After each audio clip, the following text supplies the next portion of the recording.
So it's a little bit different to be back again. It It's been a little is. while since we've been in the studio. It is, and it's been a while. Yeah. Feels like. Yeah, it has been, I think. We were last year with Sister Mary Josephine, I Uh-huh. think. Mm-hmm. So Mm-hmm. anyway, I wanted to tell our listeners a little bit about what we had planned. Okay. So we've been looking at this book. It's a fantastic book. I've read it, been through it several times, different pieces of it, read through it, and it's called Searching for and Maintaining Peace by Jacques Philippe. Now, you just picked it up, Uh-huh. and what do you think so far? I like it so far. Yeah? Honestly, yeah.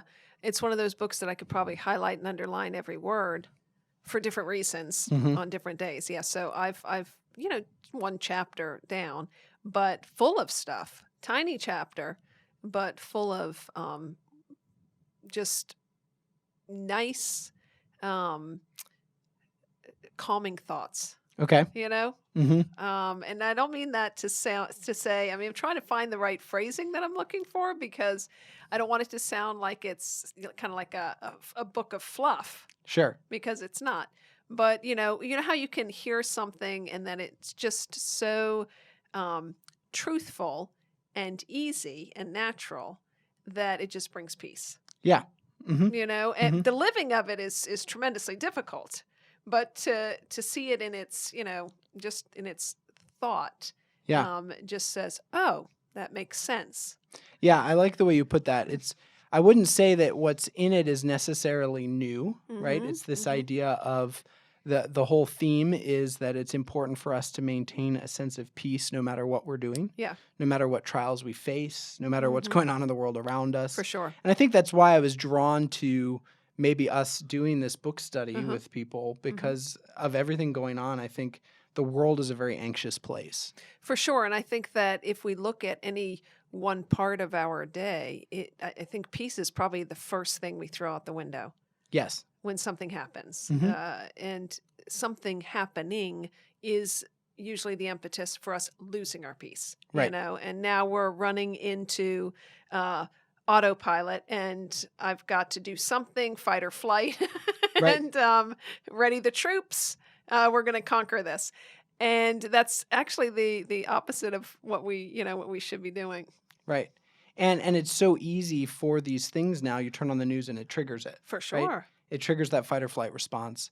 And then, and this is what Jacques Philippe in the book argues, right, is that then we are no longer bringing the peace of Christ to people, Yep. but we are bringing the hurriedness and the anxiety Mhm. of the world to Yeah. people. Yeah. So rather than being lights in the darkness, Right. we end up sort of just spreading that For sure. darkness and confusion. For sure.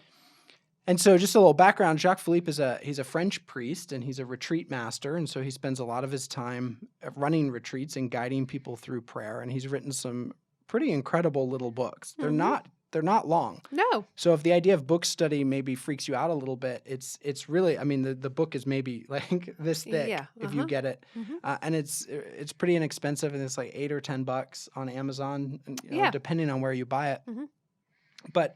And the chapters are short, 2 or Mhm. 3 pages, but Yep. but gosh, the wisdom in it. Yeah. I remember when I first read it, I thought this is the book that I should have read years ago, right? Yeah. Why am I just now discovering For sure. this little book? For sure. And what I love is he quotes so many saints. Like it's not just someone sort of, these are my thoughts on the spiritual life. Right. This is the tradition The life. and the life. Yeah. And it's been passed on by the saints. We've Yeah. seen it lived, Yeah. and it's possible For sure. with the grace of God. Mm-hmm. So, and I thought it fitting too that this Sunday's gospel is about the sower and the seed, and one of the things I've been reflecting on a lot is the question of the soil and our hearts Yeah. being, how do we enrich the soil of our hearts? For sure. And again, this book comes to mind, right? Mhm, This because what is the image he uses of the stone in the water early on? Oh yeah. I don't know. The only thing I've read about the water so far is that if you look at a lake and it's calm, Mhm. then you can see the sun reflected in it. Yes. And if it's agitated or stirred up by any number of things that can happen in a lake, then you don't see that same reflection of the sun in it. Right. You can't see the reflection. So he may go on to continue to talk about. No, that's the one I'm talking about. Is that what you're talking Yeah. about? Okay. So and so that beautiful image of reflecting Christ, which is what you were talking about. If one is at peace, then they are able to receive all that Christ wants to give them, and they're able to then present that image back out to those around them. And you can see that on the face of somebody who's calm or at peace, or even at one with the Lord. And that radiates from them, and that is something that's contagious. I mean, people want that. Right. They're like, people want that. But if you're agitated, and I was telling you this the other day, I was surprised that he used the word agitated, because I had pronounced to Father that I was a bit agitated, and so I knew that I had to go into the Blessed Sacrament and do some work with whatever was agitating me. But in his book, he talks about that. If the water's agitated, or if you're agitated, this creates a barrier of sorts to being able to present that image of Christ, and that the image that you're portraying is of agitation, and agitation is contagious. Mm-hmm. And it agitates the other, Right. and so there is something to that. In the same way that the peace of Christ spreads so quickly Exactly. to other people too. Exactly. An image, as you were talking about the peace, or when we encounter someone who's one with Christ, when someone leaves the confessional, Mhm. and you sometimes you get to see the glimpse Yeah. of their face as they leave, Yeah. like this peace, this Yeah. inner peace that I have faced the Yeah. demons in my life, Mhm. and that God has wiped all that away, Right, and right. I am one with Him again. Right. Right. And I think that's what Jacques Philippe in this book is really getting at, is the more that we can be one with Christ Yeah. Yeah. and share His peace and Yeah. be at Yeah. peace, Yeah. the more we can Yeah. do. And something in the first chapter that really struck me, and because he makes the point so clear and emphatically, is that with God we can do nothing. And that doesn't mean that we can't. And he says, sometimes we hear that to say, with God we can do some things. Without God we can do nothing. And so we take that to kind of mean, what? I can do some things, just not everything. And so his point is, without God you can do nothing. And so God is the one who acts through us. And we have to be at peace to be able to allow him to do his work through us. And I agreed, in my heart, I agree with that so much. Sometimes I feel like, okay, some things I need God to do. Right.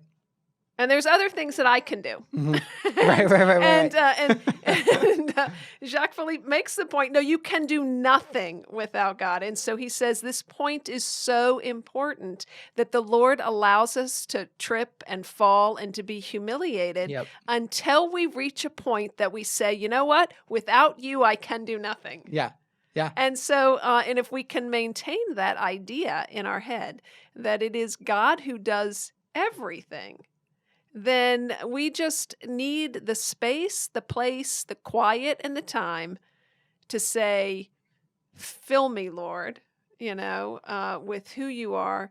I give you the place and the time and the quiet to do that, even if I don't know if you're doing anything. Right. And then I entrust everything else to you, because that's what I am. It's like Mother Teresa said, I'm a pencil in the hand of God. And so if we can remember that and not have to be in varying stages of showing God that we can do this, and I think, I was thinking the other day, where do we get this from? I don't know.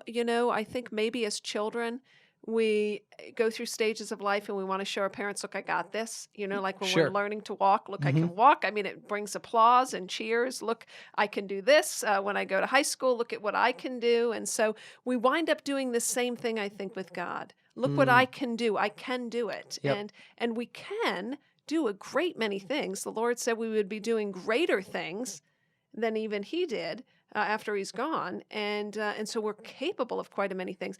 But that's God working through us. Yeah. You know, that is God being able to work through us. And so the idea is, how do I get myself in a place where as Jacques Philippe says, understand that first and foremost, Right. and then provide that place Yeah. for the Lord to dwell.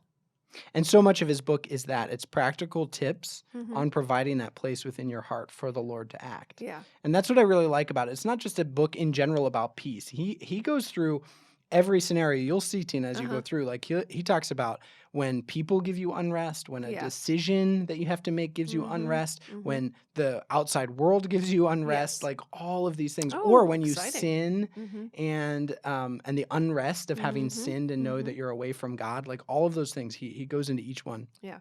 So I highly encourage everyone to check it out. Yeah. Order the book. We're going to do just a little short, probably like 5 to 10 minute talk each Mhm. week on it. So you have plenty of time, get the book, Yep. and we'll get started next week, and we'll just do this for, for the time being, and Mhm. hopefully it'll be fruitful for other people For sure. during this time. So we Mhm. look forward to going through it with you. Excellent. Until next time, Our Lady of Mount Carmel. Pray for us.